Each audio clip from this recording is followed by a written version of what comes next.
Assalamualaikum warahmatullahi wabarakatuh. Pertemuan kali ini kita bahas mengenai pesawat sederhana. Apa yang ada di benak kita bila mendengar kata pesawat sederhana? Apa contoh pesawat sederhana? Pengertian pesawat sederhana.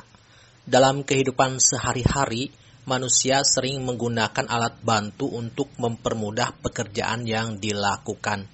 Alat-alat yang digunakan untuk mempermudah dalam melakukan kerja atau usaha disebut pesawat. Sebuah pesawat berfungsi untuk memperbesar gaya atau usaha. Misalnya alat pembuka tutup botol, gunting, komputer, dan mobil merupakan beberapa contoh pesawat. Pesawat ada dua macam, yaitu pesawat sederhana dan pesawat rumit. Pesawat sederhana merupakan peralatan yang dibuat sangat praktis dan mudah digunakan. Contoh pembuka tutup botol, gunting, resleting, dan tang merupakan beberapa contoh pesawat sederhana. Pesawat rumit terdiri atas beberapa pesawat sederhana. Contoh pesawat rumit antara lain komputer, mobil, dan sepeda. Prinsip kerja pesawat sederhana dikelompokkan menjadi beberapa bagian, di antaranya tuas, katrol, dan bidang miring. Tuas disebut juga pengungkit, yaitu pesawat sederhana yang dibuat dari sebatang benda yang keras seperti balok, kayu, batang bambu, atau logam, yang digunakan untuk mengangkat atau mencongkel benda. Pengungkit adalah batang yang dapat berputar terhadap titik tetap. Titik tetap pada pengungkit disebut titik tumpu. Bagian pengungkit yang dikenai gaya kuasa disebut lengan kuasa atau LK. Bagian pengungkit yang mengerjakan gaya beban disebut lengan beban atau LB. Prinsip kerja tuas. Kalau kita akan mengangkat benda dengan menggunakan tuas, maka kita harus meletakkan benda di salah satu ujung pengungkit atau tuas, kemudian memasang batu atau benda apa saja sebagai penumpu dekat dengan benda seperti pada gambar. Selanjutnya, tangan kita memegang ujung batang pengungkit dan menekan batang pengungkit tersebut secara perlahan-lahan sampai benda dapat diangkat atau bergeser. Dengan menggunakan tuas, semakin jauh jarak kuasa terhadap titik tumpu, maka semakin kecil gaya yang diperlukan untuk mengangkat beban, atau dapat dirumuskan B kali LB sama dengan F kali LK. B, beban yang akan diangkat, satuannya Newton. LB, jarak antara beban dengan titik tumpu, satuannya meter. F, kuasa atau gaya yang akan mengangkat beban, satuannya Newton. LK, jarak antara kuasa dengan titik tumpu, satuannya meter. Keuntungan mekanik tuas. Dengan menggunakan tuas, beban kerja terasa lebih ringan, berarti kita memperoleh keuntungan. Keuntungan yang diperoleh dari pesawat sederhana seperti demikian dinamakan dengan keuntungan mekanik. Besarnya keuntungan mekanik dinyatakan sebagai perbandingan antara berat beban yang akan kita angkat dengan besar gaya kuasa yang diperlukan. Keuntungan mekanik ini dapat ditulis ke dalam rumus sebagai berikut. Km sama dengan B per F. Km keuntungan mekanik, B beban yang akan diangkat, satuannya Newton, F kuasa atau gaya pengangkat beban, satuannya Newton. Contoh soal. Jika beban 2000 Newton dan kuasa untuk mengangkat 500 Newton, maka keuntungan mekaniknya adalah Km sama dengan B per F. 2000 per 500 sama dengan 4. Jadi keuntungan mekaniknya 4 kali. Latihan soal. Sebuah batu seberat 800 Newton akan dipindahkan dengan tuas yang panjangnya 2,5 meter. Untuk membuat sistem pengungkit, digunakan sebuah batu sebagai tumpuan. Jika jarak titik tumpu terhadap beban 0,5 meter, tentukan A. Gaya untuk mengangkat batu tersebut. B. Keuntungan mekanis. Jawaban A. Diketahui panjang tuas 2,5 m, LB 0,5 m, LK 2,5 m dikurangi 0,5 m sama dengan 2 m. Beban sama dengan 800 N. Yang ditanyakan gaya atau F. Rumusnya B kali LB sama dengan F kali LK. Jadi 800 kali 0,5 sama dengan F kali 2. Yang dicari adalah F. Jadi F sama dengan 800 kali 0,5 dibagi 2. 400 dibagi 2 sama dengan 200 Newton. Jadi gaya atau tenaga yang diperlukan untuk mengangkat batu adalah 200 Newton.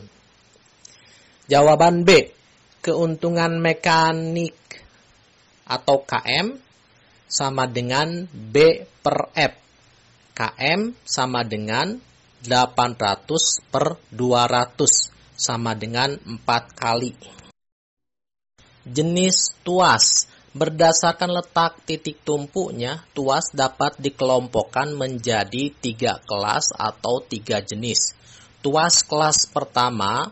Tuas kelas yang pertama yaitu tuas yang memiliki titik tumpu berada di antara titik kuasa F dan titik beban B.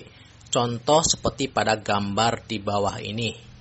Coba kalian berikan contoh lain dari tuas kelas pertama. Jenis tuas kelas kedua.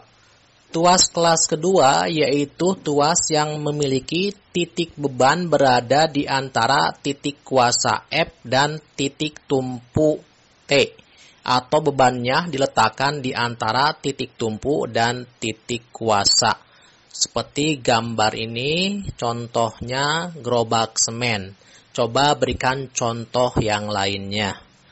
Tuas kelas ketiga yaitu tuas yang titik kuasa F posisinya berada di antara titik tumpu T dan titik beban B. Contoh seperti gambar di bawah ini. Tangan bawah kita mengangkat sebuah gelas. Coba berikan contoh yang lainnya.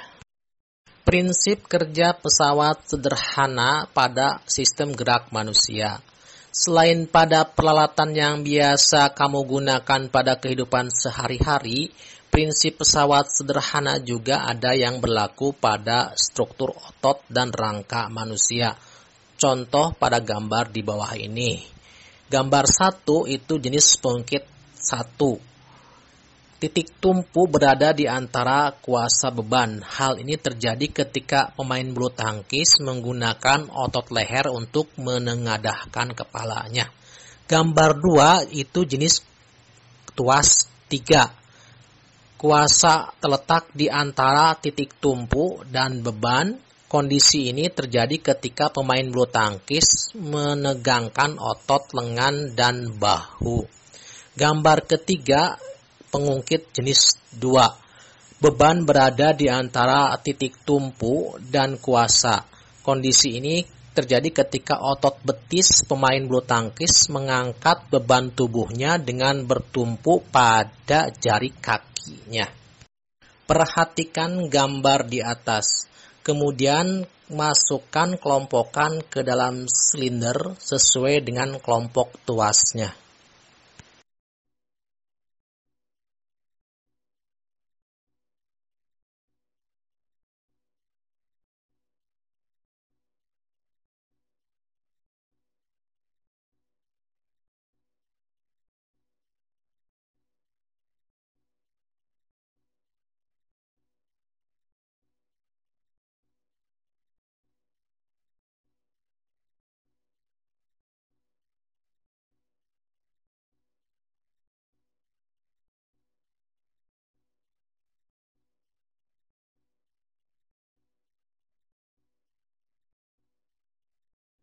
Bidang miring merupakan salah satu jenis pesawat sederhana yang digunakan untuk memindahkan benda dengan lintasan miring. Dengan menggunakan bidang miring, benda yang berat dapat dipindahkan ke tempat yang lebih tinggi dengan lebih mudah. Artinya, gaya yang kita keluarkan menjadi lebih kecil bila dibandingkan tidak menggunakan bidang miring. Semakin landai bidang miring, semakin ringan gaya yang harus kita keluarkan. Contohnya seperti gambar di samping. Bagian-bagian bidang miring seperti contoh pada gambar di bawah. B adalah gaya berat beban atau benda yang akan dipindahkan. F gaya atau gaya yang diperlukan untuk memindahkan beban. S panjang lintasan miring atau jarak antara ujung-ujung lintasan miring. H ketinggian tempat atau jarak antara lantai dengan tempat yang akan kita gunakan untuk meletakkan benda. Prinsip kerja bidang miring. Untuk mengangkat beban yang beratnya B ke tempat yang tinggi H diperlukan kerja sebesar W sama dengan B kali H. Apabila usaha sebesar W melalui bidang miring yang panjangnya S, diperlukan kerja sebesar W sama dengan F kali S. Karena kerja yang dilakukan sama besar, maka dapat dirumuskan sebagai berikut. B kali H sama dengan F kali S. Atau B sama dengan F kali H bagi S. B adalah berat beban satuannya Newton, H tinggi satuannya meter, S panjang lintasan miring satuannya meter, F gaya kuasa untuk mengangkat beban satuannya Newton. Prinsip bidang miring digunakan untuk alat bantu kerja sehari-hari seperti baji, gergaji, dan skrup seperti contoh ini. Baji adalah benda keras yang terbuat dari batu atau logam yang dibuat tebal pada salah satu ujungnya, sedangkan ujung yang lain dibuat lebih tipis atau tajam. Gergaji merupakan peralatan sehari-hari yang digunakan untuk memotong kayu. Supaya untuk memudahkan memotong kayu, maka mata gergaji dibuat zigzag dan miring menipis pada ujung mata gergaji sehingga menambah ketajaman alat. Skrup adalah salah satu alat yang menggunakan prinsip bidang miring. Pada prinsipnya, skrup adalah bidang miring yang melilit pada sebuah silinder. Oleh karena itu, apabila skrup diputar atau diulir, maka skrup tersebut dapat bergerak maju atau mundur. Untuk lebih jelasnya, perhatikan gambar di bawah ini. Bila kertas segitiga ini dililitkan pada paku, maka akan membentuk ulir seperti pada contoh baut ini. Keuntungan mekanik bidang miring. Dengan menggunakan bidang miring, beban kerja terasa lebih ringan. Berarti kita memperoleh keuntungan. Keuntungan yang diperoleh jika menggunakan bidang miring disebut keuntungan mekanik bidang miring. Biasanya keuntungan mekanik dinyatakan sebagai perbandingan antara berat beban yang akan diangkat dengan besar gaya kuasa yang diperlukan. Perumusannya yaitu Km sama dengan B per F sama dengan S per H. Km keuntungan mekanik, B beban yang akan diangkat satuannya Newton, F kuasa atau gaya yang akan mengangkat beban satuannya Newton, H tinggi satuannya meter, S panjang lintasan bidang miring satuannya meter. Contoh soal. Sebuah balok akan dinaikkan ke dalam sebuah truk dengan menggunakan bidang miring sepanjang 8 meter. Jika tinggi bidang miring 2 meter, berapakah keuntungan mekaniknya? Yaitu Km sama dengan S per H.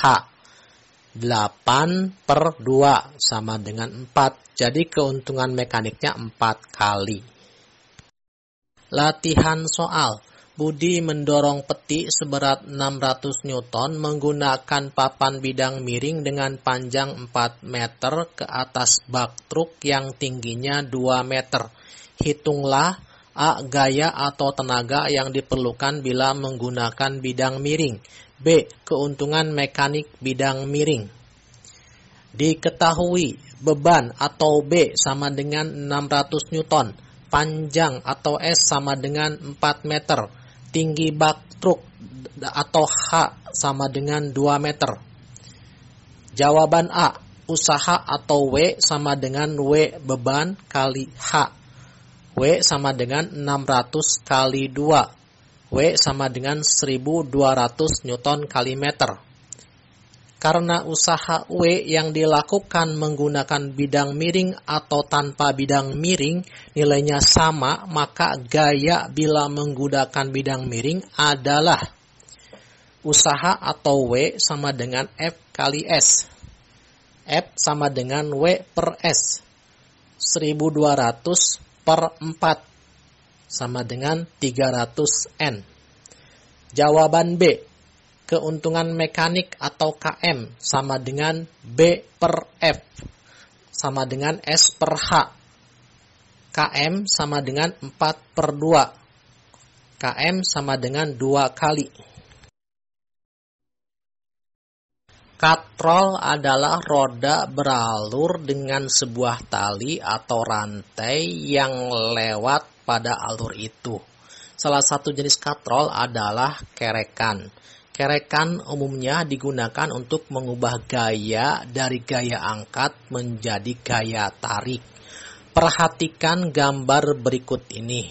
Untuk mengangkat beban, jika tidak menggunakan katrol tentu akan lebih sulit karena harus ditarik ke atas.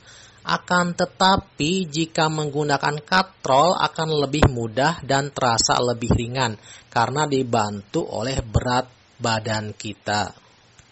Jenis katrol. Katrol tetap. Pada katrol tetap, titik tumpu terletak pada sumbu katrol. Artinya jarak antara titik beban atau BT ke titik tumpu sama dengan jarak antara kuasa atau TF ke titik tumpu. Dengan demikian maka panjang lengan beban sama dengan panjang lengan kuasa. Karena lengan beban sama dengan lengan kuasa, maka keuntungan mekanik pada katrol tetap adalah 1. Keuntungan lain dari katrol tetap adalah mengubah arah gaya dari gaya angkat menjadi gaya tarik ke bawah. Perumusannya yaitu KM sama dengan lengan beban dalam kurung BT per lengan kuasa atau TF sama dengan 1 kali. Katrol bergerak. Pada katrol bergerak, titik tumpu terletak pada tali yang terikat pada tempat tertentu. Sedangkan titik beban terletak pada pusat atau poros katrol. Dan titik kuasa terletak pada tali yang ditarik gaya. Oleh sebab itu, maka panjang lengan kuasa adalah 2 kali panjang lengan beban. Jadi keuntungan mekanik katrol bergerak adalah 2 kali. Perumusannya, KM sama dengan lengan beban dibagi lengan kuasa sama dengan 2 kali. Prinsip kerja katrol. Berdasarkan prinsip katrol, orang menyusun katrol tunggal menjadi beberapa katrol yang bekerja sekaligus. Katrol yang demikian disebut sistem katrol atau katrol berganda. Sistem katrol atau katrol berganda adalah penggabungan beberapa katrol sehingga mempunyai keuntungan mekanik yang berlipat ganda. Keuntungan mekanik katrol berganda adalah sama dengan banyaknya katrol yang tersusun pada sistem katrol, atau dapat juga ditentukan dari banyaknya tali katrol yang mengangkat beban. Sebagai contoh, jika katrol menggunakan tali yang menahan beban berjumlah 6, maka keuntungan mekaniknya adalah 6 kali. Letakkanlah gambar di atas pada kotak yang sesuai dengan kelompoknya. kelompok 1 tuas, kelompok 2 bidang miring, kelompok 3 katrol.